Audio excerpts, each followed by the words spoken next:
Estados Unidos siempre ha sido un país de inmigrantes. Así fue que el país se fundó y así es que hoy día sigue evolucionando.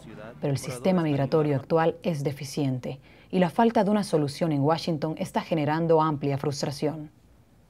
En la contienda electoral para ocupar uno de los escaños de la Florida en el Senado Federal, hay 3 candidatos con distintas posiciones sobre qué hacer para mejorar esta situación.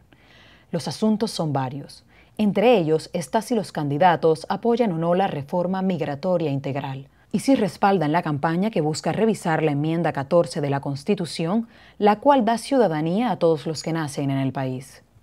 El gobernador Charlie Crist, quien abandonó el Partido Republicano para lanzarse como independiente, dijo en un debate en Univision que está a favor de una reforma migratoria integral, que apoya el DREAM Act y que es opositor de revisar la enmienda 14. Creo que la manera correcta de hacerlo es cerciorarnos de tener una frontera segura. Todos estamos de acuerdo con esto. También tenemos que tener una ruta para conseguir la ciudadanía. Somos una nación de inmigrantes. Kendrick Meek, el congresista demócrata de Miami, quien ganó la nominación de su partido, ya votó a favor de una reforma migratoria presentada este año en la Cámara de Representantes por el congresista de Chicago, Luis Gutiérrez.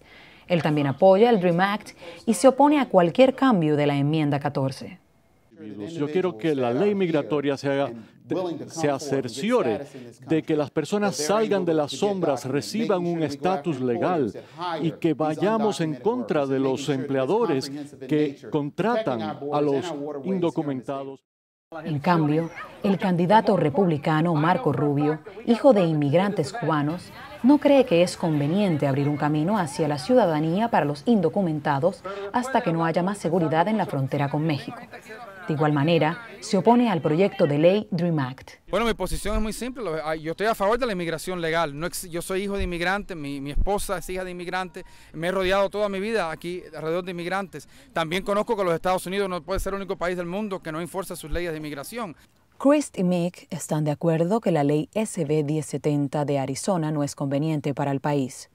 Rubio, quien en un principio la criticó, ahora sostiene que sirve para Arizona, pero no para el resto de la nación. La incongruencia entre su pasado familiar y sus posiciones como candidato ha generado cierto escepticismo, que incluso llevó a una columnista del Miami Herald a preguntar, ¿es Marco Rubio antihispano? Aunque Rubio dijo en el debate de Univision que no apoyaba la campaña para revisar la enmienda 14, sus opositores recalcan que él recibe apoyo financiero de elementos conservadores como el Tea Party.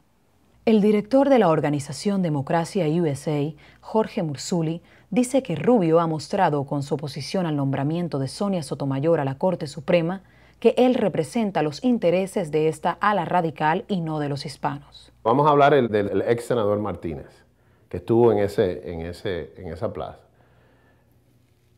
Él fue líder de la reforma inmigratoria. Está opuesto a la ley de Arizona SB 1070. Apoya el DREAM Act, etc. Republicano, cubano, pero una persona que tuvo problemas con ciertas personas en el partido, con los elementos antiinmigrantes, porque él era quien era. La pregunta que hay que hacer es ¿quién es Marco Rubio? Están votando por alguien que no es claro quién es.